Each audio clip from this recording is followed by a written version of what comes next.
Se pueden poner en pie, por favor. Vamos a leer el pasaje que nos corresponde este día.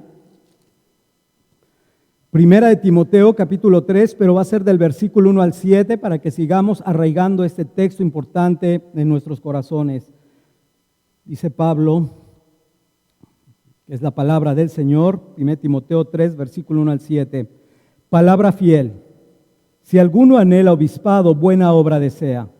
Pero es necesario que el obispo sea irreprensible, marido de una sola mujer, sobrio, prudente, decoroso, hospedador, apto para enseñar, no dado al vino, no pendenciero, no codicioso de ganancias deshonestas, sino amable, apacible, no avaro, que gobierne bien su casa, que tenga a sus hijos en sujeción con toda honestidad.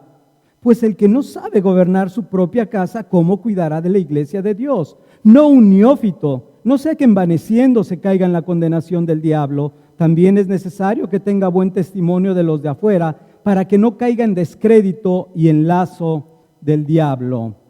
Amén. Pueden sentarse, por favor.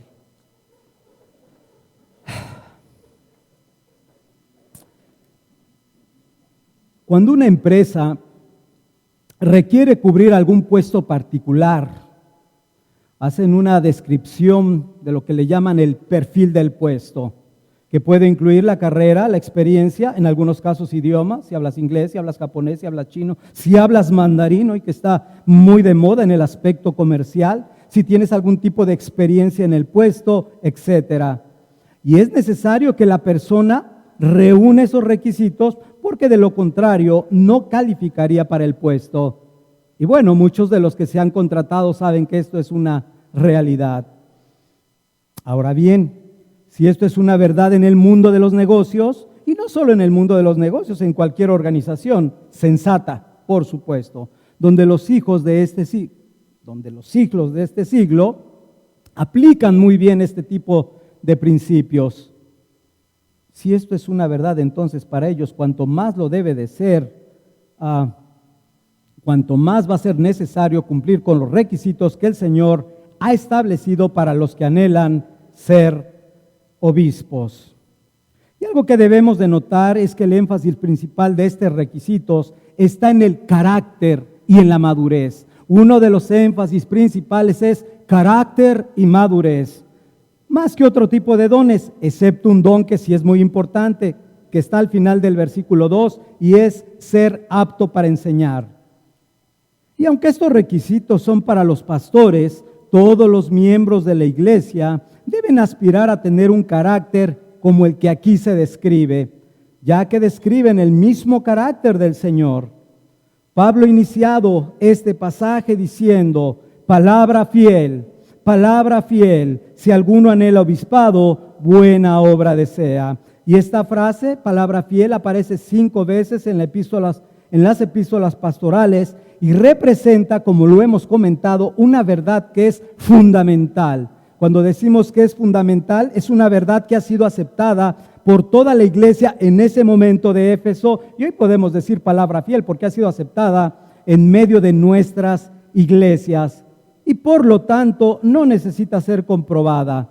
El apóstol Pablo ya ha hablado de esto en el capítulo 1, versículo 15, diciendo, palabra fiel y digna de ser recibida por todos, que Cristo Jesús vino al mundo para salvar a los pecadores, de los cuales, dice Pablo, yo soy el primero. Palabra fiel, palabra fiel. Continúa diciendo el texto, si alguno anhela obispado. Y decíamos que es un deseo legítimo, intenso y puro que nace de lo más profundo del corazón. Escucha esto, su principal anhelo va a ser servir al Señor. Su principal anhelo va a ser servir al Señor. Y te lo voy a decir de la forma contraria. Su principal anhelo no va a ser servido a sí mismo. Los reyes están en sus palacios. Dice el Señor Jesucristo que entre nosotros no será así. Así que el Señor más bien nos manda a servir a través de alimentar, a través de edificar a su iglesia, a través de tener un anhelo y un deseo bien fundamentado por la salvación de los perdidos. Eso es lo que nos demanda el Señor y ese es el anhelo que debe de existir en todo aquel que anhela obispado. Si usted me dice, ¿y a mí de qué me sirve? De mucho. Cuando usted escuche las palabras de alguien va a poder discernir qué hay en lo más profundo de su corazón. ¿Servir al Señor, ir por los perdidos o servirse a sí mismo como muchos falsos profetas? Es un deseo libre, no forzado, es un compromiso voluntario y no un proceso de reclutamiento como lo veíamos semanas atrás. Pablo utiliza aquí el término obispo, si alguno anhela obispado. Y decíamos que este término se utiliza de manera intercambiable. Puede ser pastor, anciano, y describen el mismo oficio. Pero ahora sí vamos a profundizar un poquito con respecto a esto, y puedes acompañarme al libro de Hechos, capítulo 20, para ver cómo se utiliza el término de forma intercambiable: obispo, pastor, anciano. Hechos capítulo 20, versículo 17, por un lado dice: enviando pues desde Mileto a Éfeso, hizo llamar a los ancianos de la iglesia. Más adelante en el versículo 28 dice: por tanto, mirad por vosotros y por todo el rebaño en que el Espíritu Santo os ha puesto por obispos. En el otro caso, ancianos. Ahora vamos a la epístola de Tito para ver que nuevamente se utiliza de forma intercambiable. Tito, capítulo 1, versículo 5, dice: por esta causa te dejé en Creta para que corrigieses lo deficiente y establecieses ancianos en cada ciudad, así como yo te mandé. Versículo 7, porque es necesario que el obispo, viene hablando de lo mismo, pero te das cuenta, dice, pero es necesario que el obispo sea irreprensible. Lo vamos a dejar hasta ese punto. Pedro también habla de que debemos de apacentar la grey de Dios, y esto es en el contexto, obviamente, de un pastor que alimenta y cuida de su rebaño. Ahora bien, de acuerdo al versículo 28 que acabamos de leer del libro de los Hechos, vemos que el llamado para ser ministro, pastor, obispo o anciano lo hace Dios. Es Dios quien hace el llamado. Después de esto, la iglesia, por su parte, debe de evaluar y debe de confirmar dicho llamado. De no existir algún impedimento, se va a proceder a la ordenación por medio de la imposición de manos de otros pastores. Y esto lo podemos ver a lo largo de las Escrituras, solamente por darte dos ejemplos y poder ver la importancia del orden que ha marcado para el establecimiento de ellos. Por un lado, libro de los Hechos, capítulo 6, en aquella controversia, en aquella queja que tenían los griegos diciendo que estaban desabasteciendo a sus viudas en el sustento diario. Fue necesario entonces que impusiera el apóstol Pablo las manos a 7 diáconos, 7 hombres piadosos llenos del Espíritu Santo y de sabiduría, por un lado. La confirmación fue la imposición de manos de Pablo y de los apóstoles. Fueron los apóstoles. Más bien, Pablo todavía no había aparecido en escena hasta el capítulo 9, donde se habla de su conversión. Los apóstoles. Después de esto, recordemos en 1 Timoteo 4, versículo 14, que Pablo le dice que Timoteo había sido ungido, o el presbiterio le había impuesto las manos. Esto es lo que marca la Escritura. Ahora, de la misma manera que los apóstoles lo habían hecho con los delegados apostólicos, como en este caso Timoteo y Tito, ahora Timoteo y Tito también deberían de llevarlo a cabo con todos aquellos ancianos o pastores que ellos iban a constituir en cada ciudad, así como Tito te lo he mandado. Capítulo 1, versículo 5 de Tito.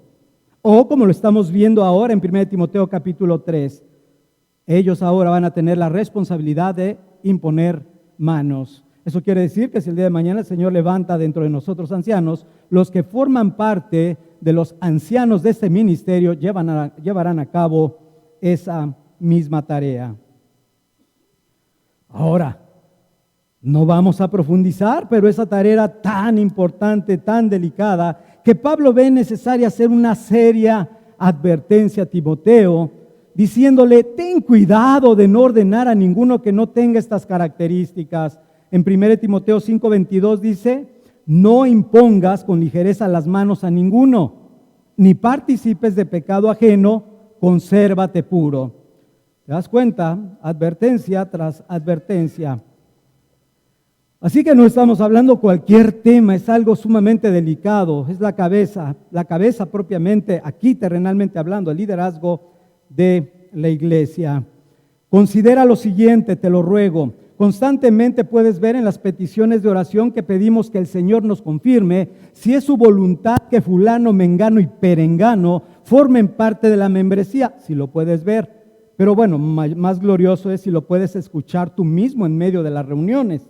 Si puedes darte cuenta que hay una falta de, más bien una dependencia a Dios de decir: Señor, nosotros vemos lo que tenemos delante, pero tú conoces los corazones, muéstranos si es a quien has escogido. Ahora, es bien importante depender de Dios para la membresía, cuanto más es importante orar, interceder a Dios por un buen liderazgo. Vamos a tener que estar orando continuamente. Y cuando alguien en su corazón diga: sí, está bien, ¿y hasta cuándo? No lo sé, no soy Dios. Lo único que sé es que esta es la buena voluntad de Dios, estar intercediendo hasta que Él en tiempo, y ya lo veremos.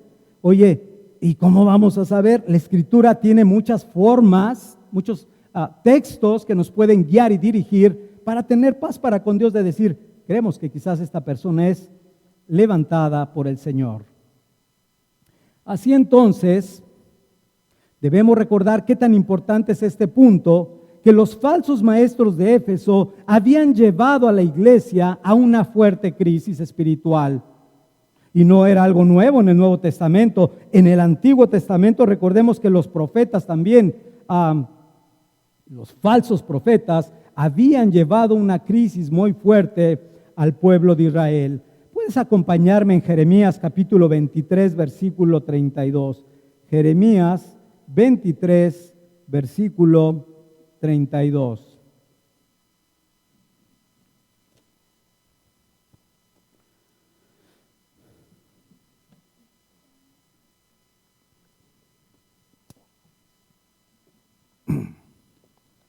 Observa esto: no impongas con ligereza las manos,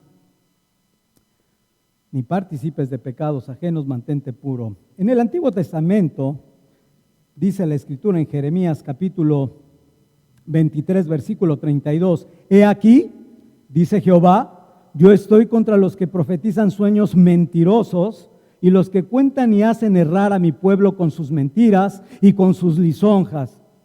Y esta parte segunda a mí me llama mucho la atención. Dice: yo no los envié, ni los mandé, y ningún provecho hicieron a mi pueblo, dice el Señor.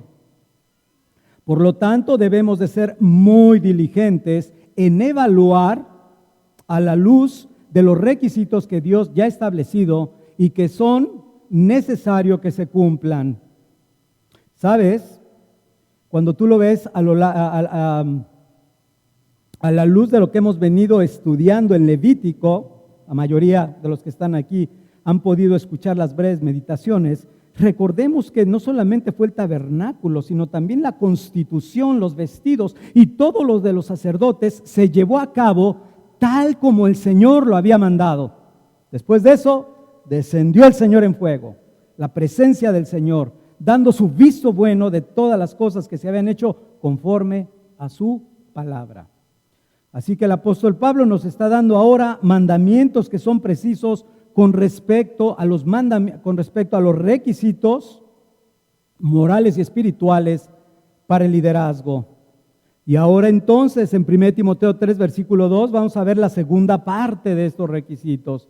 Dice: Pero es necesario que el obispo sea irreprensible, marido de una sola mujer, sobrio, prudente, decoroso, hospedador y apto para enseñar. Como lo hemos visto, Pablo no está en desacuerdo en que algunos hombres dentro de iglesias locales puedan tener algún tipo de anhelo para servir dentro del ministerio pastoral. Eso no está mal. Pero ve el versículo, dice, pero, hay una palabrita chiquita, pero muy importante. Pero, para poder hacerlo de una manera eficaz, de una manera eficiente, dice el apóstol Pablo, es necesario. Pero es necesario. Lo que deseas es muy bueno, pero no pierdas de vista lo sublime o lo alto que tiene de dignidad este ministerio. Es necesario, también podríamos decir es indispensable, estar cualificado para el desempeño de él. El término necesario, que lo hemos escuchado y que es muy bueno retomar continuamente, es necesario, es el mismo que encontramos en el libro del Evangelio de Juan capítulo 3 versículo 7, donde el Señor Jesucristo le dice a Nicodemo, te es necesario nacer de nuevo. Si tú no naces de nuevo, Nicodemo, no puedes entrar en el reino de Dios. Más también le comenta que no naciere de nuevo, no puede ver a Dios. De la misma manera, si alguien no tiene las características que aquí describe el apóstol Pablo, no puede ser ministro del Señor, no puede ser pastor. Es necesario que el que desee ser pastor, dice en primera instancia, sea irreprensible. Y vamos a ir viendo cada una de estas características para poder aprender a evaluar con un justo juicio y no solamente según las apariencias. En primera instancia, Pablo entonces continúa diciendo, primera de Timoteo 3, dice, pero es necesario que el obispo sea irreprensible. Y vamos a ver un poquito con respecto a este término que está interesante. Suena fuerte, ¿no? Irreprensible. Y déjame te digo algo, por supuesto que lo es. Eso es lo bueno de la palabra, que nos ayude, que nos redarguya, que nos corrija realmente todas las deficiencias que tengamos en nuestras propias vidas.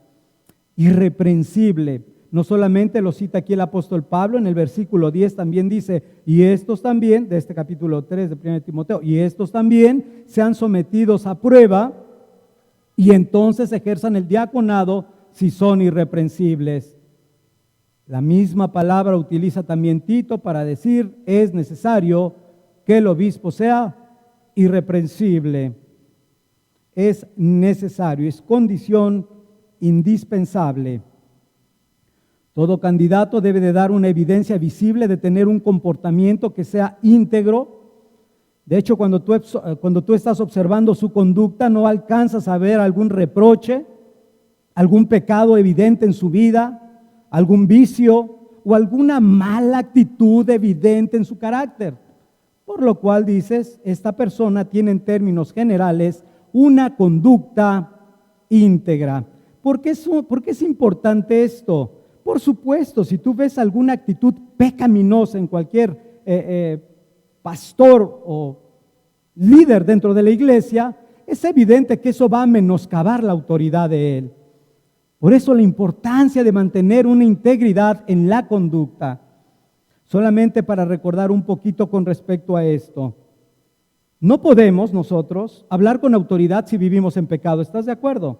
¿Cómo vamos a reprender no hurtes cuando yo hurto? ¿Cómo te voy a decir no forniques cuando yo soy un adúltero? Sería imposible. Debemos de tener una fe con una limpia conciencia para poder reprender el pecado. Si no tenemos esa integridad, no podemos tener la autoridad que Dios da.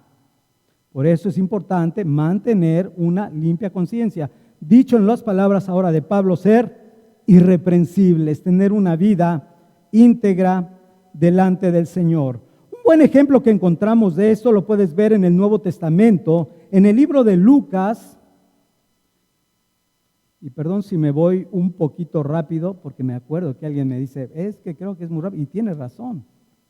Pero es con el anhelo de terminar este pasaje. Lucas capítulo 2, versículo 25, nos habla de un hombre que tiene estas características de manera general. Dice Lucas 2, versículo 25, y he aquí, había en Jerusalén un hombre llamado Simeón, y este hombre justo y piadoso esperaba la consolación de Israel, y el Espíritu Santo estaba sobre él. Ahora, esto es en el Nuevo Testamento. En el Antiguo Testamento hay uno que es abrumador y es uno de mis mejores ejemplos a seguir, y esto es Job. Job, capítulo 1, versículo 8. Job 1, versículo 8,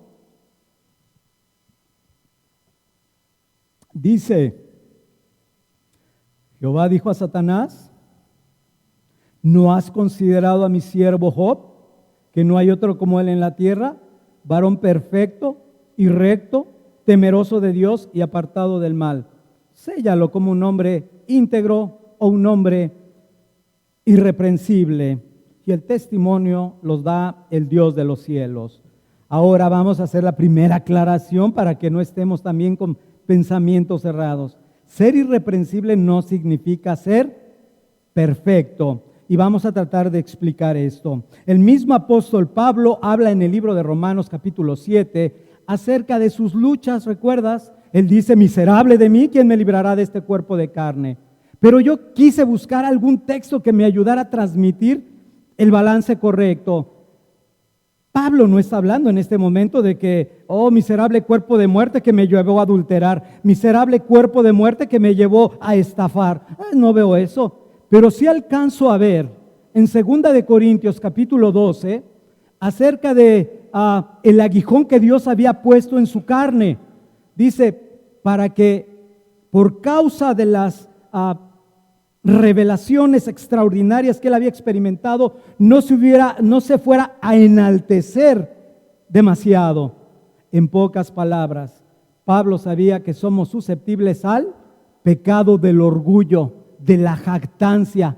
Y entonces, si das cuenta, es algo sutil que está dentro del corazón. Y dice: no, el Señor sabe, porque en ese contexto está hablando de aquel hombre que dice que fue al tercer cielo y había experimentado cosas también muy particulares. Algunos dicen que habla de él mismo. Pero bueno, si no fue él mismo, sabemos que él hizo, por mano de él, Dios hizo demasiadas cosas para el establecimiento del reino de los cielos. Entonces no hablamos de cosas grotescas y pecaminosas. Aunque no dejamos de decir que el orgullo no pueda tener, por supuesto, ese grado de pecado. 2 Corintios 12:7, solamente para tus apuntes.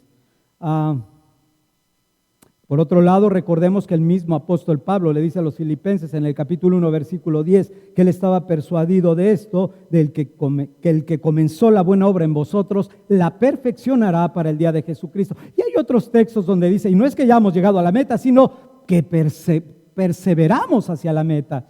Así que no hay duda alguna en cuanto a irreprensible, no es sinónimo de perfección, no es lo mismo. Esta característica tampoco significa de irreprensibilidad que el candidato fuera perfecto antes de ser cristiano. Pues hemos estudiado aquí también, de acuerdo a lo que dice el libro de Eclesiastés, el predicador, que no hay hombre justo en la tierra que haga el bien y nunca peque. Y el Salmo 14 dice que el Señor miró desde los cielos para ver si había algún entendido que buscara a Dios y no lo halló. Todos se han desviado, aún se han corrompido, dice el Señor. Así que no puedes demandar una vida perfecta antes de ser cristiano, o que no hubiera cometido errores a lo largo de su vida. Tampoco significa que dentro de su vida cristiana no hubiere pecado. Ahora nada más déjame decirte un contexto inmediato que debemos tener en cuenta. Es cierto que un hermano puede llegar a caer en un tipo de pecado en su desarrollo, en su testimonio general, antes del llamado, pero aún la caída tiene que ser analizada por parte del liderazgo. ¿Qué quiero decir? Sí, nos duele cualquier tipo de pecado, y todo pecado no arrepentido es de muerte. Pero si la persona cae en pecados vergonzosos y con cierta frecuencia, etcétera, va a ser valorado si realmente puede ser candidato. Oye, es que no es lo mismo alguien, fíjate que durante el inicio de todo mi desarrollo como cristiano, tuve problemas porque era áspero con mi esposa, pero el Señor me ha dado triunfo y ahora la trato como vaso frágil. Bien. Pero lo otro es, hermano, es que caí otra vez en adulterio. O, hermano, caí en la pornografía. Hermano, volví a caer en la pornografía. No. Y ahorita, y como lo veíamos ahorita en el Levítico 15, es algo sumamente delicado. ¿Me explico? Se va a evaluar específicamente cuál fue el tipo de pecado. Ahora, un verdadero cristiano no va a decir, oye, pero es que eso no significa que sea esclavo al pecado. Oye, no entiendes la santidad de Dios, ¿verdad?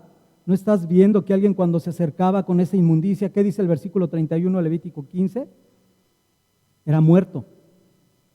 Dios es santo. O sea, debemos verlo a la luz de su santidad. 2, más bien debería haber un dolor en el corazón por haber transgredido de esa manera la ley de Dios.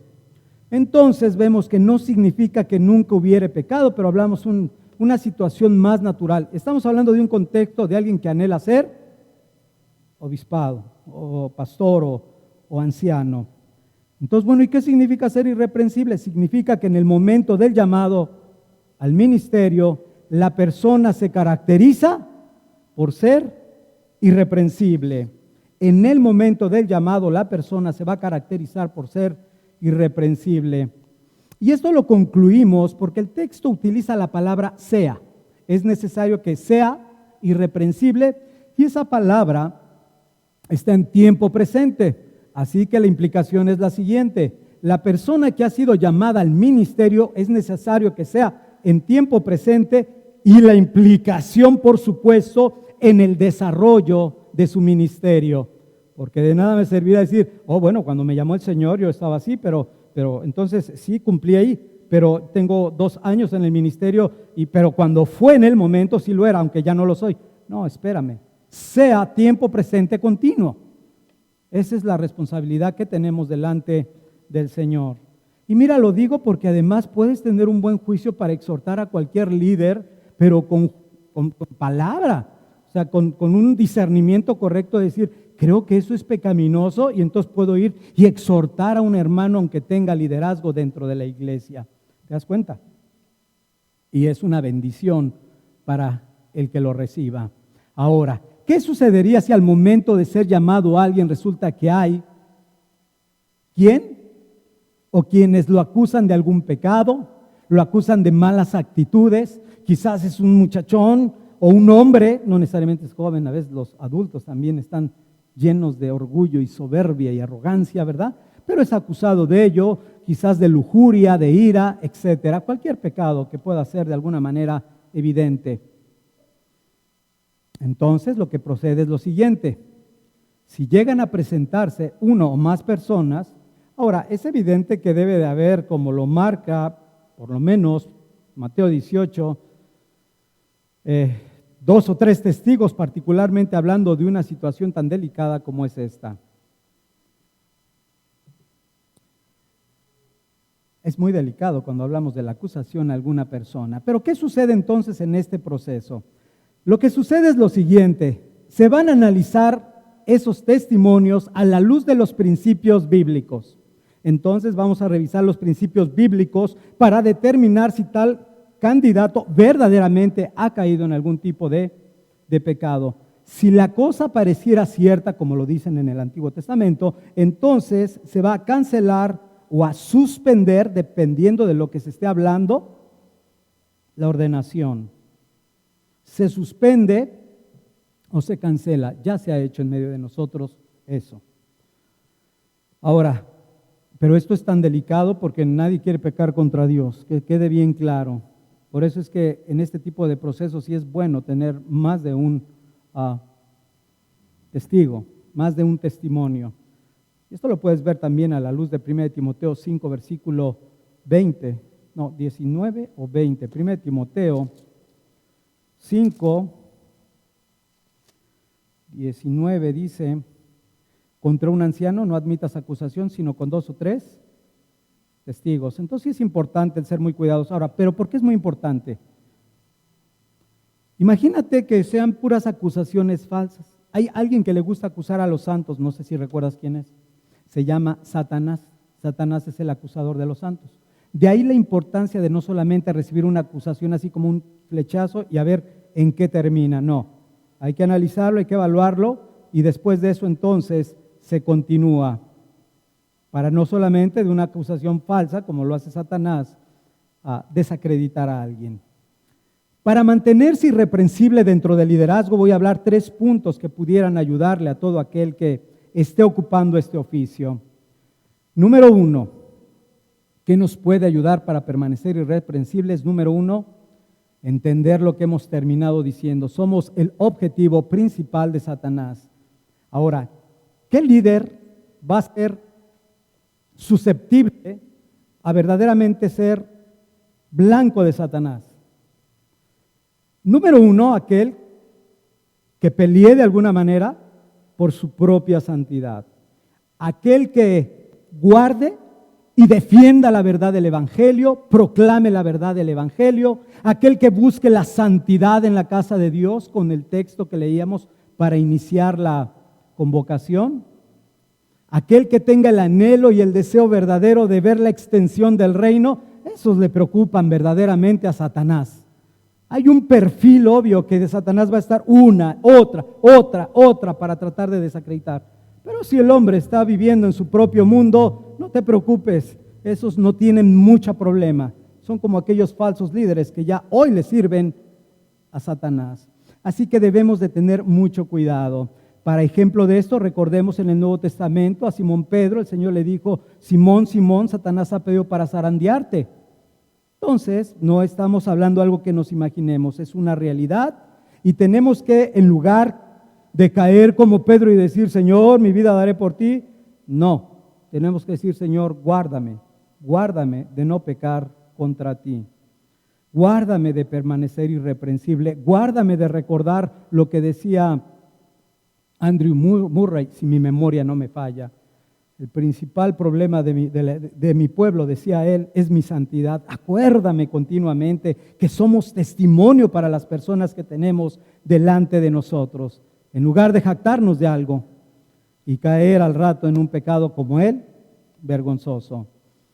Y bueno, hemos visto que nuestra lucha no es contra sangre y carne, sino contra principados, potestades, contra los gobernadores de las tinieblas, contra las huestes espirituales de maldad del presente siglo. Ese punto es muy importante. No debemos de dormir. Número 2, cuando te dedicas a tratar de preparar un sermón y prepararte para la breve meditación y estudiar para la confesión de fe, es muy propenso que eso y más si no tienes dones extraordinarios como algunos tipos de hermanos que tienen unos dones extraordinarios para el estudio y para poder leer durante una semana 5 libros, por decir de alguna manera. Entonces, se puede ser susceptible a dedicarse solamente, y sí cierto, sí pasa, a la preparación de lo que se va a predicar, descuidando los medios de gracia, y uno de ellos es la lectura devocional personal. Y esta fue una buena exhortación que encontré en un libro de un pastor que he mencionado una y otra vez porque es un ejemplo de todos los pastores, un hombre santo, llamado Albert Martin. Si nosotros no permanecemos en la palabra, no solamente en estudiar, esto está muy bien, pero por ejemplo, seguir retomando los principios y alimentarte de lo que leí anoche, te va a servir, Dios te va a hablar y vas a poder ministrar algo fresco y no solamente vas a ministrar la predicación. Entonces, sí es susceptible uno de caer, sí es susceptible, y también debemos evitar estar dejando de interceder y orar. Dice Albert Martin: si tú descuidas estos medios básicos de gracia, aunque des buenas predicaciones o aunque te esfuerces en predicar y exponer su palabra, vas a caer en lo que él le llamó desgaste ministerial. Desgaste ministerial. Número 3. Y este punto, por favor, abran los oídos nuevamente. A mayor conocimiento de la verdad, mayor responsabilidad. A mayor responsabilidad, y fíjate, te lo digo para que la apliquen, para que sean celosos de la palabra de Dios y no del hombre. No tengan temor al hombre. El temor al hombre, dice la Escritura, que era lazo. Entonces, a mayor responsabilidad, escucha esto, mayor disciplina. A mayor responsabilidad, mayor disciplina. El Señor dijo que al que mucho se le haya dado, mucho se le demandará. Sí dijo eso, ¿verdad? Perfecto. Como lo recordamos también en Levítico capítulo 10, cuando murieron Nadab y Abiú, ¿por qué murieron? Porque eran sacerdotes y eran hijos del sumo sacerdote Aarón. Y murieron porque habían adorado de una forma que Dios no lo había mandado. Vino el juicio de Dios y se murieron. O sea, fue grave la situación. Pero para que no quede duda en nosotros, también lo dice así Santiago en el capítulo 3, versículo 1, diciendo: hermanos míos, no os hagáis muchos de vosotros maestros, sabiendo que recibiréis mayor condenación. Entonces es delicado cuando nosotros pecamos. No estoy hablando hacia afuera. Cuando nosotros pecamos, sí es muy delicado. El Señor es santo, santo, santo. Nosotros no estamos sobre Él. Nosotros debemos someternos a Él. Y por eso el sometimiento aún dentro del liderazgo, los unos a los otros, para guardar nuestra propia pureza y presentarnos limpios cuando hablemos delante de ustedes. Primero delante de Dios y luego delante de ustedes. Así entonces vemos que este texto nos muestra claramente la responsabilidad que tienen los predicadores que comparten la palabra de Dios. Hoy en día es muy común que cuando un líder cae en algún tipo de pecado, se le reinstala en el ministerio de una manera express, sin haber una adecuada restauración.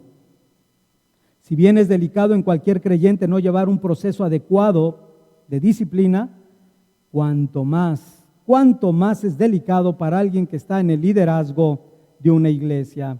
Y para que nunca se te olvide, en el Antiguo Testamento, eso es lo que hacían precisamente los falsos profetas. Ellos decían, Jeremías 8:11, lo cito yo, si quieres solo apúntalo: y curaron la herida de la hija de mi pueblo con liviandad, diciendo, paz, paz, y no hay paz.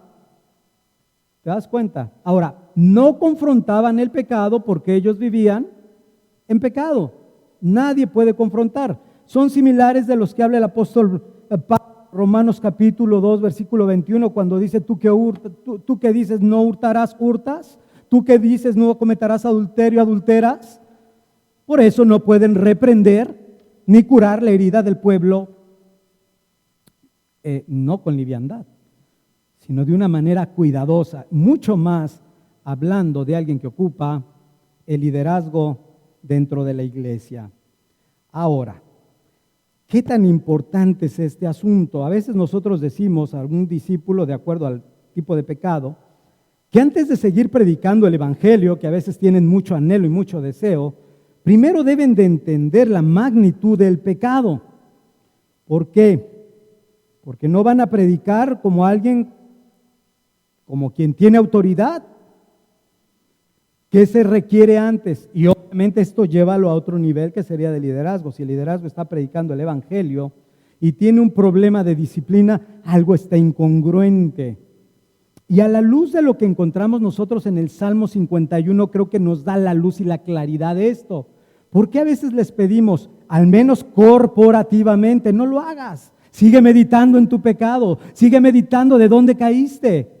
¿Para qué? Para que tu restauración sea gloriosa. Y entonces, dice el rey David en el Salmo 51, versículo 13, dice David, y entonces enseñaré a los transgresores tus caminos y los pecadores se convertirán a ti. Ahora sí predico nuevamente como quien tiene autoridad. Entonces sí es muy importante el proceso de disciplina para el liderazgo.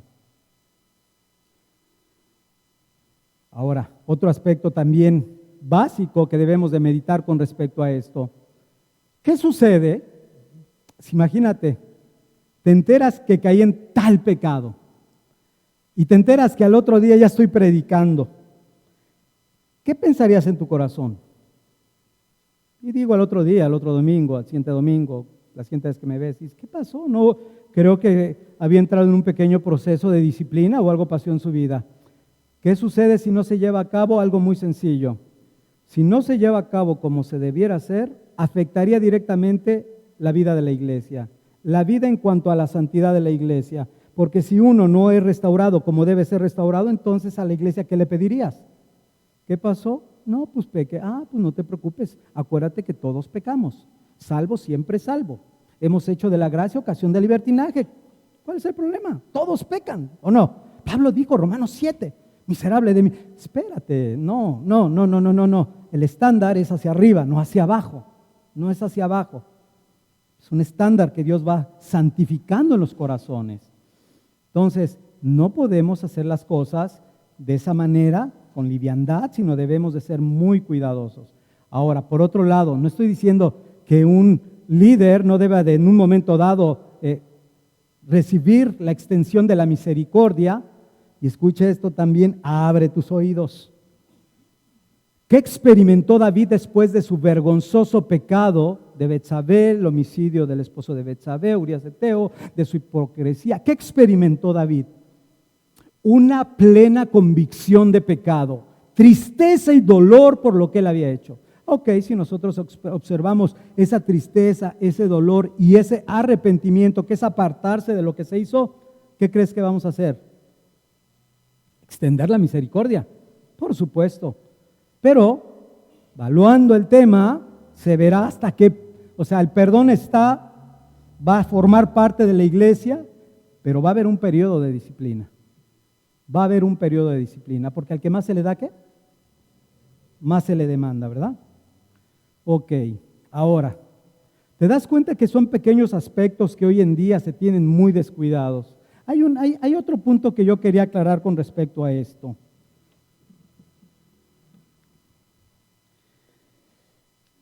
Cuando hablo de restablecer al ministerio, no estamos hablando, y eso ya que quede también claro desde este momento, no estamos hablando de pecados de inmoralidad sexual. No estamos hablando de eso. De restablecer a alguien que cayó en infidelidad, no estamos hablando, no entra. De hecho, es algo que tú puedes experimentar en muchos grupos religiosos, alguien que finalmente ha cometido actos vergonzosos de inmoralidad sexual. Y bueno, este es uno de los más recurrentes, no es el único, pero es uno de los más recurrentes. Lo mismo que es el de las ganancias deshonestas, que creo que son de los pecados más comunes en la religión, pero vergonzosamente lo reinstalan muy rápidamente. Ahora, quiero decirte algo que hemos hablado entre los hermanos, que quedamos como parte del liderazgo.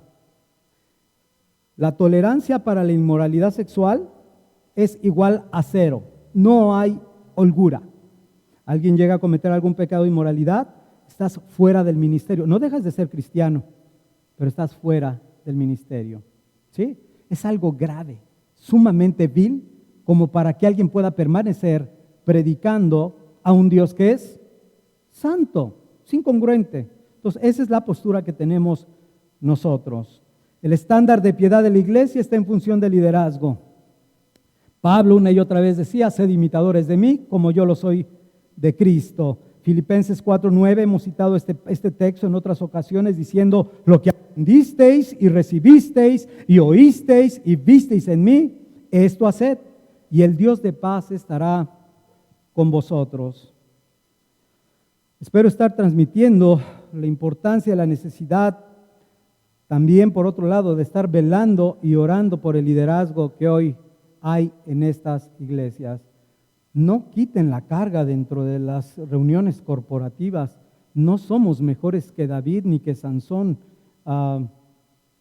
ni que Salomón, que son tristes ejemplos en una etapa de su vida, ¿verdad? Y nosotros no somos mejores, ni somos más fuertes, ni más espirituales. Somos débiles, y necesitamos gracia para permanecer irreprensibles delante del Señor.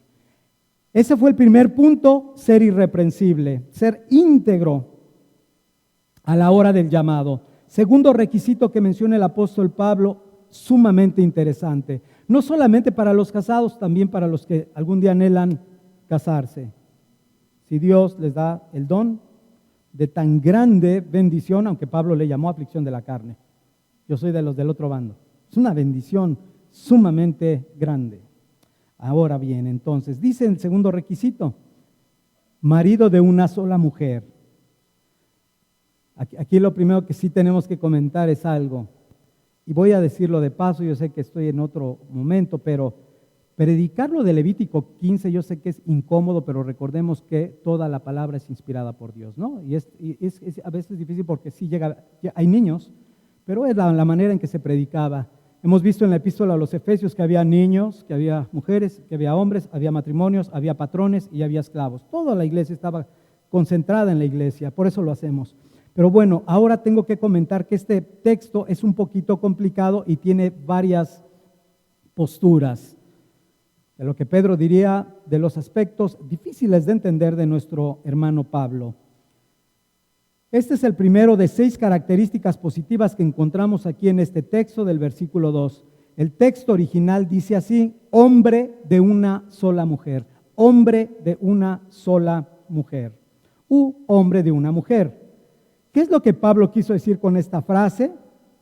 ¿Significa descartar a los polígamos, por ejemplo? ¿Eso es lo que Pablo quiere decir? No. Y fíjate lo que, a la hora de estudiar esta parte, esta es la postura de Juan Calvino, que era para evitar que el liderazgo fuera polígamo, y el fundamento que daba el hermano es que muchos líderes eran de trasfondo judío. Entonces estaban imitando conductas pecaminosas como la de Abraham, que no solo tuvo una mujer, como la de Jacob, como la de David, y estaban arrastrando eso a sus propias vidas. Y no solo eso, Israel estaba en medio de naciones paganas que estaban lejos de la pureza sexual. Y tú sabes que hoy en día muchas naciones árabes siguen viviendo en poligamia. Esas eran las razones, de alguna manera, que nos da el hermano para poder verlo, y lo digo con mucho respeto por quien es. Él consideraba eso, pero por supuesto no estamos de acuerdo en esta postura. Y no estamos de acuerdo en esta postura, bueno, porque Dios nos ha dado ahora más material, ¿verdad?, que se ha venido acumulando a lo largo de la historia, que nos permite discernir algo más claro con respecto al pasaje. Entonces no quiere decir eso también porque pregunto, razona, un polígamo puede ser, ya olvídate de líder, discípulo. ¿Un discípulo puede ser polígamo? Pues no, mucho menos va a ser pastor. ¿Sí me explico? Esa es una conclusión muy sencilla. Pues no va a ser, nunca va a entrar. O sea, hoy ¿qué crees? Que pues yo tengo esta, bueno, pues están los mormones que tienen esa perversión en su ética corrompida, corrupta y perversa. Pero eso no aplica en el cristianismo. Entonces está totalmente descartada. Punto número 1, descartado. Punto número 2, ¿significa que los hombres casados están descartados para el oficio pastoral? Está buena también esa, ¿no? ¿Significa que los hombres no casados están descartados para el oficio pastoral? Tampoco. ¿Por qué? Porque recordamos que tanto Pablo como Timoteo eran solteros y ejercían liderazgo dentro de las iglesias. Así que tampoco está hablando de esto.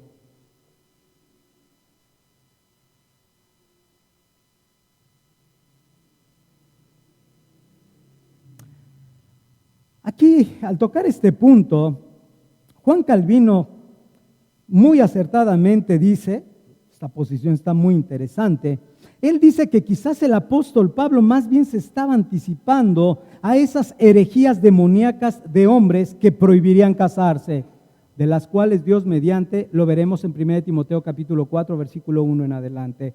Y es probable que en un momento dado pueda ser así. Ahora bien, podemos decir nosotros, o creemos al menos, después de ver el contexto general de este requisito, que lo ideal para un pastor es que sea casado, marido de una sola mujer, pero no es exclusivo porque vemos que sí hay la posibilidad de que pudiera haber algún joven que pudiera ser llamado, pero debe de tener obviamente ciertas características, quizás como ser célibe, eunuco, y pueda llevar el ministerio. De lo contrario, nosotros consideramos que lo ideal es que todo llamado al pastorado, de preferencia, sea casado. Pero dame una razón, te la voy a dar muy sencilla. Usted está casado, ¿verdad? Muchos están casados. Y bueno, pues deseamos que nuestras esposas, nuestras hijas, nuestras jóvenes, nuestras mujeres sean ministradas en toda pureza y santidad. Así que un hombre que esté amando a su mujer como debe de amarla, va a poder ministrar a cualquier mujer. ¿Sí me explico? Pero un joven o un hombre que en un momento tenga sus luchas naturales, como las que Pablo habla en 1 Corintios 7, al tal grado que da recomendación, mejor cásate.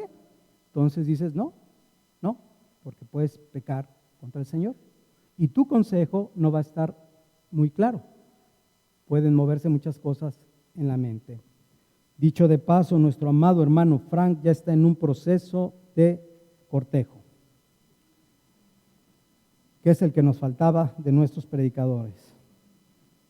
Ya vendrá con una sonrisa hasta acá. Estamos igual que él, bien contentos. Ahora bien, siguiente consideración, ¿tenía la intención de prohibir segundas nupcias, ya sea por la muerte de la esposa o después de un divorcio? Respuesta, no, porque recordemos que las Escrituras no prohíben las segundas nupcias bajo determinadas situaciones. ¿Estás de acuerdo? Por ejemplo, 1 Timoteo capítulo 5, versículo 14, apúntalo solamente, nos vamos directo. Pablo manda a las mujeres, a las jóvenes viudas a que se casen, que sean cuidadosas de su hogar y que críen hijos. Pues, no está prohibiendo. Por otro lado, en el Sermón del Monte, el Señor Jesucristo, recordemos que permitió la carta de repudio, ¿verdad? Cuando la persona, a causa de adulterio, permitió la carta de repudio a causa de adulterio. Y por supuesto, la implicación de esa autorización del Señor es que la parte inocente en esto puede volver a casarse. ¿O qué decir de 1 Corintios 7? El mismo apóstol Pablo en el capítulo 7, versículo 15, también habla con respecto a esto cuando el marido incrédulo inicia el proceso diciendo, 1 Corintios 7, versículo 15, pero si el incrédulo se separa, sepárese, pues no está el hermano o la hermana sujeto a servidumbre en semejante caso, sino que a paz nos llamó el Señor. Entonces, tampoco se está refiriendo el apóstol Pablo. Procuramos buscar el balance espiritual de lo que se habla. Dicho de paso, nadie se ponga a dar consejos si alguien debe o no divorciarse. No le corresponde, para que quede claro. Es que no, pues como me urgía dar consejo, no lo des, te vas a meter en mayor condenación al no tener la autoridad para poder aconsejar, porque para llevar a cabo una determinación de ese tamañote necesitas un contextual muy grande para poder aconsejar una otra cosa. Pero a lo que voy es esto, a ver, el balance. Malaquías dice que el Señor aborrece la carta de repudio, el divorcio. ¿No lo dice Malaquías? Porque buscaba descendencia. Pero vemos que el Señor Jesucristo dice, no, yo autorizo la carta de repudio. ¿En qué casos? En el adulterio. Lo que podemos ver es que el Señor verdaderamente extiende su misericordia a la parte inocente y a esa parte es a la que se le permite casarse. Digamos bíblicamente hablando, finalmente alguien que está en pecado va a hacer lo que quiera y no va a considerar a Dios. Ahora la pregunta sería entonces, ¿qué es lo que el apóstol Pablo quiso decir? Un hombre de una mujer. Ahora si estás casado, sí abre los oídos. Si anhelas casarte, varón, abre los oídos para que entiendas qué es lo que está demandando el Señor. Un hombre de una mujer es un hombre que tiene un corazón y una mente en su esposa. Tiene su corazón y su mente en su esposa. Es aquel que ama y se deleita solamente en ella. Sus pensamientos están en su esposa. Eso es lo que Dios demanda a alguien que anhele el obispado. El resultado de alguien que tenga de esta manera, que ame hacia su esposa, va a ser un comportamiento moral y sexual puro. A la luz de la primera característica, yo les decía, podría definirlo de la siguiente manera. Debe de ser irreprensible en cuanto a la fidelidad conyugal. Irreprensible en cuanto a la fidelidad conyugal. Y esto, como lo veíamos hace unos Bueno, lo tengo que reiterar por los que no estaban. Pero esto también aplica para los jóvenes, donde Pablo les demanda en 1 Timoteo capítulo 4, versículo 12, al fin que también deben de mantenerse puros. Así que esto es para los casados y es también para los solteros. Ahora, sí quiero que quede bien claro este punto. Irreprensible en cuanto a fidelidad conyugal. ¿Sabes qué implica? No estoy hablando, como lo veíamos en Levítico, adulterio físico, no. Eso es para, o sea, si me lo dices de verdad me voy a echar a correr.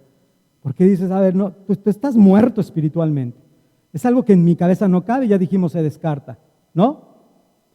Oye, pornografía, no, es perversidad a lo sumo, no. Oye, bueno, pero pues la belleza de las mujeres, perverso, tampoco. Fíjate. Bueno, entonces, ¿a qué te refieres tú? Estoy hablando de un líder, ¿eh? Estoy hablando de un prototipo. Estoy hablando de una pureza e integridad. Que ni siquiera debes levantar los ojos cuando veas un panorámico. Que cuando pase la mujer por muy mujer, tienes que voltearte. No, un poquito. No es mucho. No es pornografía. Está vestida.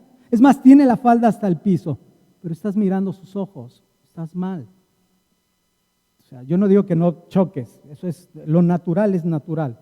Lo no natural es fijar unos segundos la atención. Es pecaminoso. Hablo de liderazgo irreprensible. Ahora, alguien me dirá, no seas exagerado. Bueno, yo creo que David, cuando vio a Betsabé, accidentalmente, lo único que debió haber hecho es voltearse y decir, oh Dios, vayan y reprendan para que guarde su ventana, el lugar donde se vaya, no lo sé. Pero esos segundos se volvieron minutos y se volvió un pecado grotesco en su vida que jamás pudo quitarse de su conciencia. Bueno, digo no pudo en el sentido de que le costó mucho en su vida entender la gravedad de lo que él hizo y por eso perdió su autoridad moral con sus hijos. Por eso es algo sumamente delicado. Así que vamos a evitar segundos y procuremos no mirar a nadie a los ojos. Hablo de mujeres, ¿verdad? Si alguien ha observado, yo luego volteo cuando estoy hablando y no es, estoy medio sordo, pero aparte aplico esto para no estar mirando a nadie tanto tiempo cuando estoy hablando con las personas. Ahora bien, es muy lindo que alguien pueda testificar y decir, yo estoy de acuerdo. ¿Quién no está de acuerdo con respecto a esto? ¿Habrá alguno que diga, yo no estoy de acuerdo en la fidelidad conyugal, a esa pureza que Dios demanda? Alguien podría decir. Ahora, pero la mayoría podría decir, no, amén, hay que esforzarnos, ¿no? La santidad conviene a su casa, es correcto, la santidad conviene a su casa. Ok, ahora bien, dicho de labios es muy bonito, pero ahora hay que hacerlo en verdad, en hecho y en verdad. Hay que llevarlo a la práctica.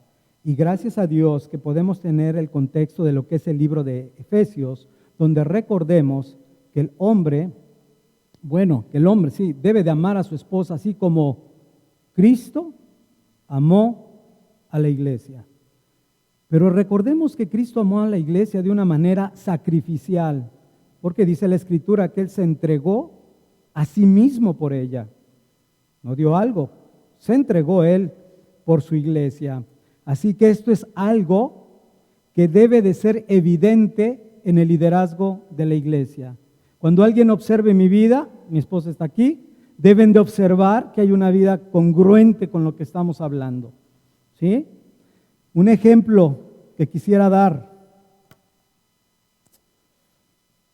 iba a dar dos. Hace poco me acaban de platicar de una joven que estaba cansada ya de ir a congregaciones cristianas. Obviamente porque había experimentado cosas muy aberrantes, muy feas, muy dolorosas, grotescas. Yo diría que aún entre los gentiles es doloroso. Y entonces ella ya tenía miedo, dice, no, es que todos ellos son iguales, todos los pastores son iguales. Pero dice que la persona da el testimonio, que cuando vio el testimonio de aquellas personas dijo, no, esas personas son diferentes, quiero congregarme en tal lugar. Eso es lo que nosotros debemos de testificar. Ese es el ejemplo que la gente está demandando y más hoy en día, donde saben que la gente abusa de la gente. Así que lo que estamos diciendo en exageración hay que seguirlo llevando con la gracia de Dios, porque en nuestras fuerzas es literalmente imposible. También dice la epístola a los Efesios que la protegerá como a su propio cuerpo, velando por su seguridad espiritual, por su salud, espiritual y física. Es muy probable que este requisito era necesario en Éfeso, donde recordemos que había mucha inmoralidad sexual. Básicamente estaba Diana de los Efesios, y en sus cultos había toda clase de perversión, así que era necesario refrenarlo. Sin embargo, en nuestros días el pecado de inmoralidad sexual está abrumando no solo a los jóvenes, hoy desde niños están siendo abrumados con toda la inmoralidad sexual. Pero como lo he dicho, no solamente en nuestra sociedad, sino también en medio de lo que se conoce como comunidad evangélica. Mucha inmoralidad. Y esto ha llevado a que muchos pastores caigan del ministerio y sean descalificados por tan terrible pecado. Hace unas semanas yo les comentaba del hackeo que hubo a aquella página de infidelidad conyugal, de aquellos 400 diáconos y pastores, dentro de ellos algunos de ministerios importantes, y que fueron exhibidos públicamente y descalificados por estar en esa página de inmoralidad. Mi comentario con respecto a ello solo diría: hipócrita, por tu culpa han hecho blasfemar el nombre del Señor. Siguiente requisito que Pablo menciona en el versículo es sobrios. Y estos aspectos también tienen mucha importancia en el carácter de un líder, que es una persona sobria. Esta palabra también se puede traducir como moderado, equilibrado, cuidadoso, calmado o sin excesos. Buena definición. Sobrio es una persona que la puedes clasificar de esta manera. Algunos consideran que se refiere básicamente a no excederse en el uso del vino, pero dado que el siguiente versículo va a hablar acerca de esta característica en forma particular, no dados al vino, es que mejor vamos a definirlo, sobrio, como alguien que está en su cabal juicio. Y fíjate qué interesante, alguien que está en su cabal juicio, o con una mente despejada para poder discernir. ¿Discernir entre qué? Entre lo bueno y lo que parece bueno. Discernir, palabra que hemos utilizado constantemente. Es decir, cuando permanecemos sobrios, entonces podemos estar vigilantes y alertas. Y es congruente, ¿no? Porque el vino es todo lo contrario. Te tiene entorpecido en tu mente y no puedes tener la lucidez necesaria. Así que, con esta característica de ser alerta y vigilante, podemos observar los sucesos que nos rodea y con una mente despejada podemos formular juicios objetivos y equilibrados al considerar ampliamente su contexto. Te lo voy a decir de otra manera muy sencilla. Hay una reprensión continua desde el Antiguo Testamento de los pésimos juicios que hacían los profetas, dándole la preferencia, por ejemplo, a los ricos y potentados, descuidando en el juicio al pobre. Ok. En ese contexto de juicio, cuando nosotros estamos alertas y vigilantes, entonces vamos a poder valorar como dos personas hechas a la imagen de Dios la circunstancia. Evidentemente vamos a valorar el contexto de uno y el contexto de otro para poder llegar a un juicio justo delante de Dios. Segunda de Crónicas habla acerca de los juicios que llevan a cabo los jueces, diciéndoles que no juzgáis vosotros, sino juzgáis en lugar de Jehová, en el cual no hay acepción de personas, no hay corrupción y no hay cohecho. A la luz de eso, entonces, eso es ser una persona que es sobria, que pueda juzgar equilibradamente, no como de parte de hombres, sino como de parte de Dios. ¿Te das cuenta por qué hay temor cuando llevas a cabo un juicio? No lo puedes hacer ni a la ligereza, ni tampoco puedes decir, a este hay que aplastarlo. Estás pecando contra Dios de una o de la otra manera. Pero esto nos lleva a la cuarta cualidad, que es ser prudente. Una persona sobria normalmente va de la mano con ser prudente. es alguien que tiene dominio sobre sí mismo, y este punto también es bueno. Lo va a llevar a ser discreto, cuidadoso en lo que habla. Pero espérame, y en lo que deja de hablar. No solo en lo que habla, también en lo que deja de hablar. Yo te diría, por eso la Escritura dice, sean pocas tus palabras y seamos prontos para escuchar. Es una virtud básica para no dejarnos llevar por las circunstancias, ni los prejuicios, ni por los sentimientos. Te lo voy a decir con un ejemplo muy sencillo. Tienes que guiarte y dirigirte por principio bíblico. ¿Por qué no vino la esposa de fulanito de tal? Se sienta en la primera fila. Y puedes hacer conjeturas torcidas y corrompidas pensando que quizás se quedó por algo que ni siquiera tienes idea.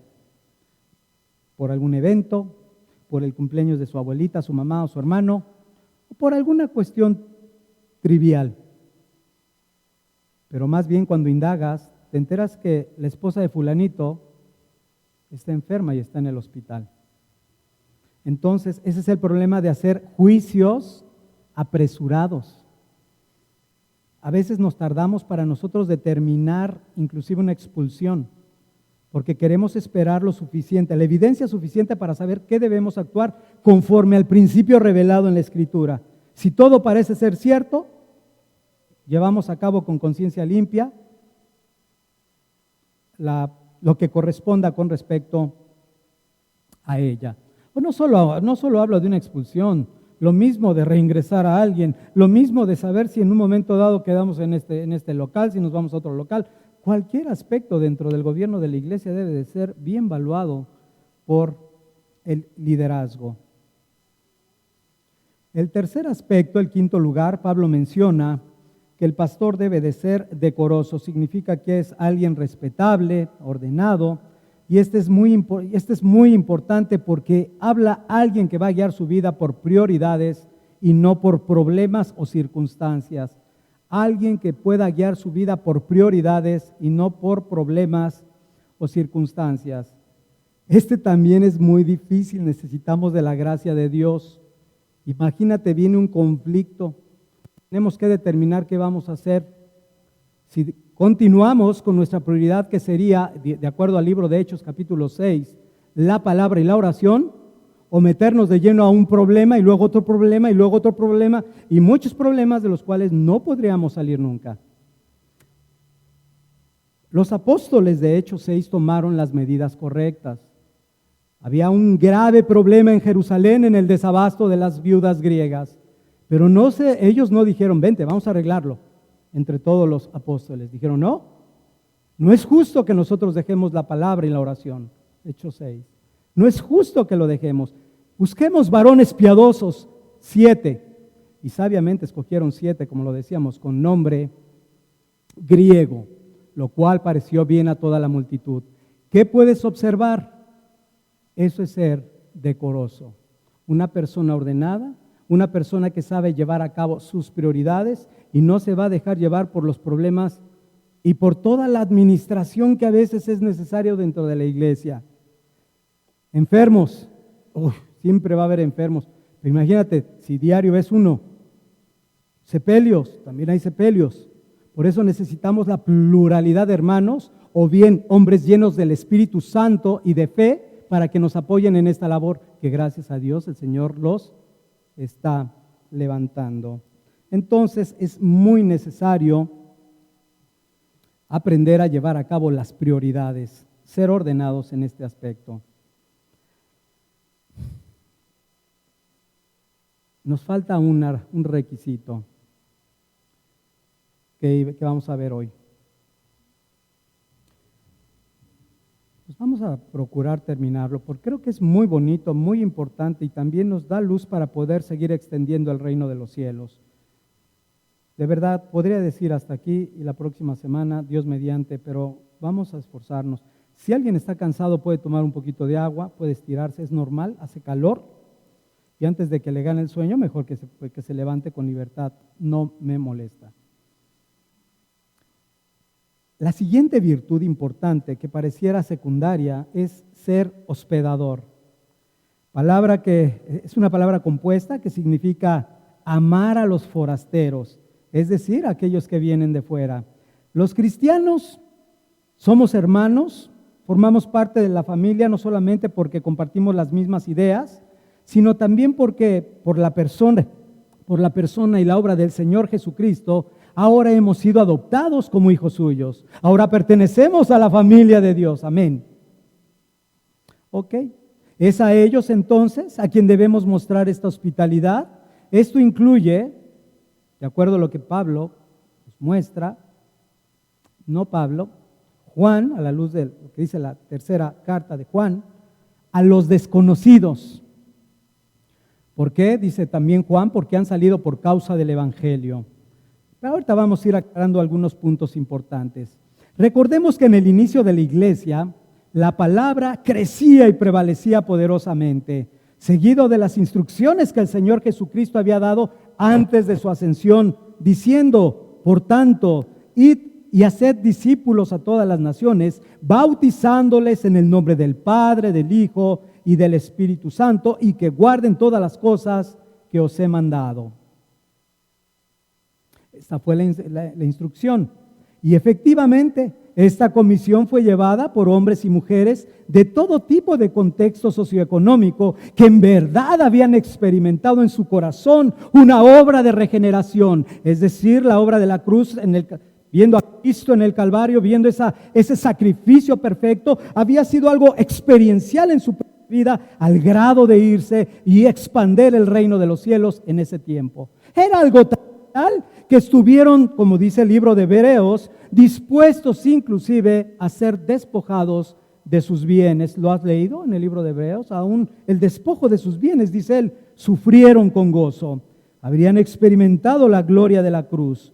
Un teólogo dice con respecto a esto, la hospitalidad jugó un papel determinante en la temprana expansión del cristianismo, lo cual se comprueba de dos maneras.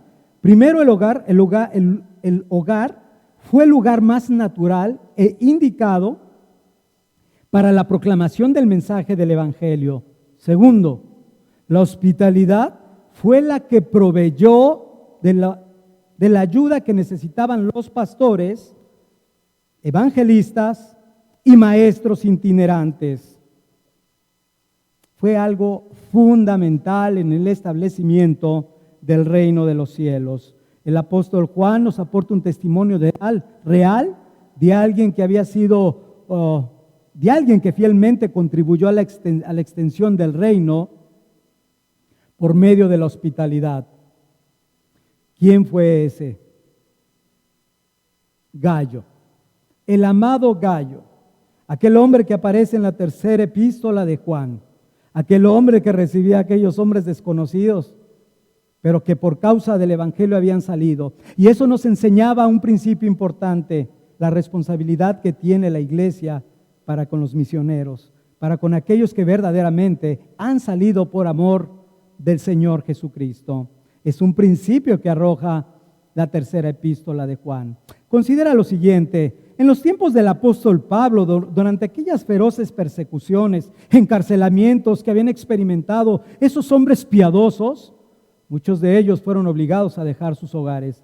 Eso hacía que las casas de los obispos o pastores se convirtieran en casas de refugiados. ¿Te das cuenta? Ahora, el testimonio que veían en los pastores, en los obispos, en los ancianos, era tal que la demás iglesia confirmaba el amor los unos con los otros al decir: oh, mira nuestro amado pastor, recibiendo a los que vienen de fuera, abriéndole sus puertas, aún arriesgando su propia vida porque vienen tras algunos. Y la iglesia era estimulada a hacer lo mismo. ¿Te das cuenta cómo el liderazgo debe en primer lugar ser ejemplo aún del ser hospitalario? No es solamente decir: oh, me gustaría que usted. No, me gustaría ser el ejemplo para que todos los demás lo hagan entendiendo qué es lo que están haciendo. Y ahorita lo voy a decir muy claro, o más claro con respecto a lo que viene hablando Pablo. Los ancianos entonces eran el ejemplo y se confirmaba el amor los unos por los otros. El libro de Hebreos 13, versículo 1 nos habla también algo al respecto, diciendo, versículo 2, que muchos sin saberlo habían hospedado ángeles Y evidentemente el contexto o la referencia que tiene el autor de Hebreos es el libro de Génesis, el caso de Lot, que había recibido 2 ángeles y los había hospedado. Pero si no son ángeles, no importa, son de la familia de Dios y eso creo que es sumamente importante y glorioso. Más adelante mismo Hebreos 3, pero versículo 16 dice, y de hacer el bien y de la ayuda mutua no os olvidéis, porque de tales sacrificios se agrada a Dios. Ya no son los sacrificios que veíamos de los cabritos, de los machos cabríos, de las ovejas, de los palominos. Ahora estos son los sacrificios que a Dios le agradan, la ayuda mutua. Ahora, esto yo pregunto, ¿esto sería un llamado solo para el liderazgo? Ya lo vemos que no, porque aparecen otras epístolas. No solamente aparece en 1 Timoteo 3, sino es para todos y cada uno de los miembros de la iglesia. Ahora también quisiera hacer una aclaración puntual, porque a veces consideramos lo siguiente: engañoso y perverso es el corazón más que todas las cosas. ¿Quién lo conocerá? Yo, Jehová, dice, yo el Señor. Voy a lo siguiente. Cuando uno piensa en ser hospedadores, yo no sé por qué lo primero que algunos llegan a pensar, bueno, el hermano fulanito tiene casa grande, le sobra una recámara y tiene recursos. Déjame te digo algo, hermano, digo, si es que hay una obra de regeneración en tu corazón, eso no es para pudientes.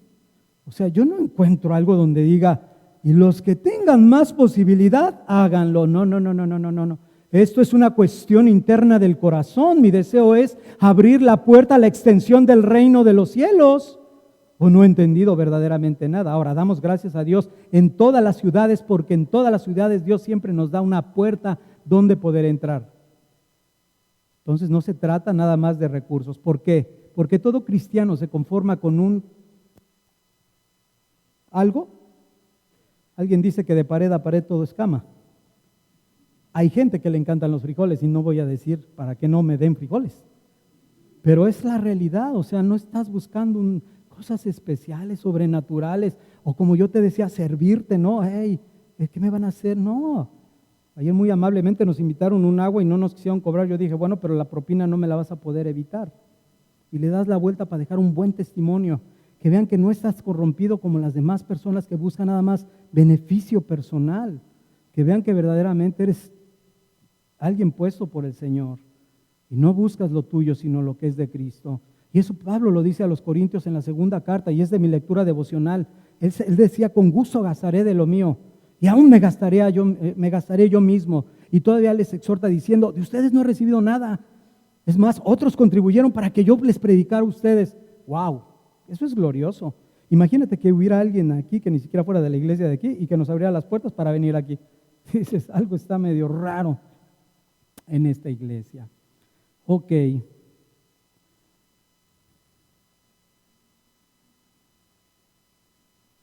Hay un punto también bien importante. A veces hay confusión con respecto a esto de ser hospitalarios.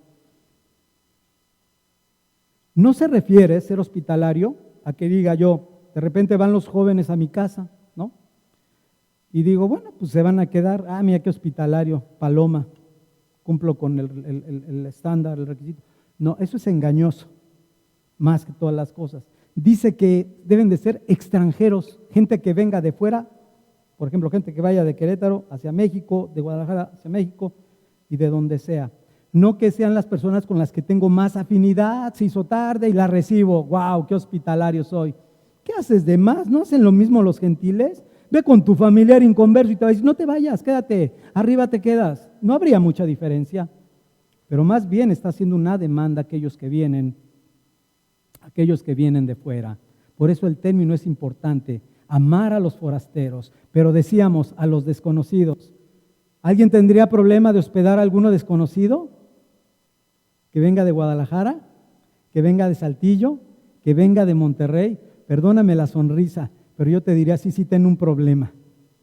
Nunca recibas a nadie que no esté referenciado por alguien. Te vas a meter en un problema grave que ya han pasado. Alguien que haya robado, que haya abusado de un niño, cosas así. Sí voy a abrir mis puertas, pero las voy a abrir en el contexto que hoy vivimos, con toda sabiduría y prudencia, diciendo, puedo abrirla porque el hermano Rodolfo me ha hecho una recomendación, conoce el testimonio de tal persona, por lo tanto, voy a abrir mi puerta. Una vez el hermano Joseph me dijo, oye, ¿puedes recibir a los de Estados Unidos, aquellos? ¿Tú los conoces? ¿Tú respondes por ellos? Así le dije, ¿tú respondes por ellos? Yo no voy a meter a quien sea a mi casa. Quiero meter cristianos, o por lo menos que den un testimonio de tener ese temor de Dios. Entonces es muy importante hacerlo con toda precaución, recordando, vamos a hablar prácticamente, Señor Jesús llama al hermano Joseph a México. No sé quién lo hospedaría, si es que lo hospedó alguien. Fue otra historia de mucha lucha en el hermano cuando inició todo eso. El caso es que después de la iglesia de Guadalajara, la hospitalidad jugó mucho papel en lo que es el establecimiento de las iglesias que hoy se han fundado. La iglesia después de Guadalajara fue la iglesia de la Ciudad de México y el hermano Joseph cada 8 días o cada 15 días era hospedado en México. De hecho, yo tenía el privilegio de hospedarlo. Y tengo que ser honesto, sin esperar nada a cambio. Lo único que yo esperaba es ver la extensión del reino de Dios. Era mi único anhelo y deseo. Y yo puedo testificar qué bendición haberlo recibido N número de veces dentro de mi casa, seguirlo recibiendo cuando viene a México en mi casa, una y otra vez recibir al hermano ha sido una bendición. Déjame te digo algo, al punto que yo llegué a considerar que mi ministerio, jamás pensé que yo iba a ser llamado al pastorado, jamás. Yo pensé que yo iba a ser llamado para ser como el amado Gallo, alguien que pueda pasar desapercibido, pero que pueda brindar su casa por todos aquellos que vienen por causa del Evangelio. Eso era de verdad y yo estaba pero feliz. Oye, ¿a dónde vamos ahora? A Querétaro ahora, vamos a Querétaro porque se va a extender el reino ahí. Yo te llevo. ¿Y ahora dónde? Vamos a Puebla, hay una puerta que se está abriendo en Puebla. ¿Y ahora dónde? Vamos allá. Y yo era como un chofer, hospedador. Y lo digo porque es una bendición muy grande. Ahora, hemos visto a la luz del Levítico que cualquiera que ofende a su hermano peca contra Dios. Cualquiera que sirve a su hermano sirve a Dios. Ok, cualquiera que hospeda a uno de estos sus más pequeños que él, ¿a quién hospeda? A Cristo. Pero vamos a verlo a la luz de la Escritura, rápido. Mateo capítulo 25, versículo 35. Mateo 25, 35 dice, cito yo, porque tuve hambre y me diste de comer, tuve sed y me disteis de beber. Fíjate, dice, fui forastero, el término que estamos hablando, y dice, y me recogisteis. Más adelante, versículo 38 dice, ¿y cuándo te vimos forastero y te recogimos o desnudo y te cubrimos? Más adelante, versículo 40 dice, respondiendo el rey les dirá, de cierto os digo, que en cuanto lo hicisteis a uno de estos mis hermanos más pequeños, a mí me lo hicisteis. Ahora, ¿te acuerdas aquella promesa que ya no nos vamos a ir allá en Mateo capítulo 10, versículo 42, que dice aquel que le diera un vaso a uno de estos mis discípulos, un vaso de agua fría? Y dice, de cierto os digo que no perderá su recompensa. ¿Sí recuerdan un poco? Fíjate, obviamente un corazón puro no está pensando a ver qué voy a recibir aquí. La recompensa está en los cielos, que va a ser dada por el Señor, y el fruto de la extensión del reino que puedas percibir. Pero ¿sabes qué meditaba con respecto a esto? ¿Qué sucedió con el apóstol Pablo cuando fue recibido por aquella viuda? Primera de Reyes me parece que era. La viuda de Sarepta, ¿está bien dicho? Sarepta. La viuda de Sarepta. ¿Qué sucedió con ella? Punto bien interesante. El Señor le dijo, ve con ella. Yo he hablado. Ya le había dado instrucciones. Llega Elías y le dice, ¿qué tienes de comer? Dame algo de beber. Antes de que fuera a darle de beber, le dice, espérame, hazme algo, hazme un pan. Hazme un pan. Y le dice, bueno, dice, apenas voy a hacer el pan con el poco aceite que me queda. Dice, ok, házmelo a mí primero. Así le dice Elías. Y esa mujer, obviamente, obediente, sometida lo hace. Dice, y estoy preparando el pan para mí, para mi hijo, para esperar la muerte, porque había una gran hambruna en ese tiempo. Date cuenta.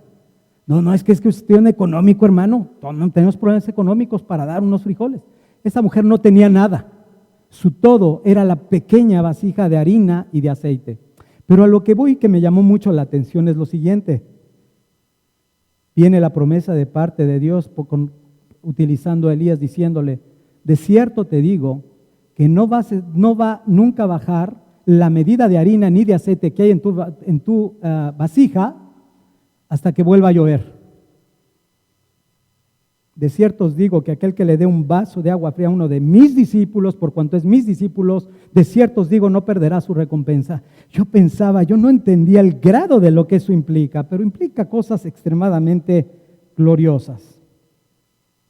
Espero que esto sirva para que puedas entender la importancia de ser hospedador. Y damos gracias de verdad por los que nos han hospedado durante todo este tiempo.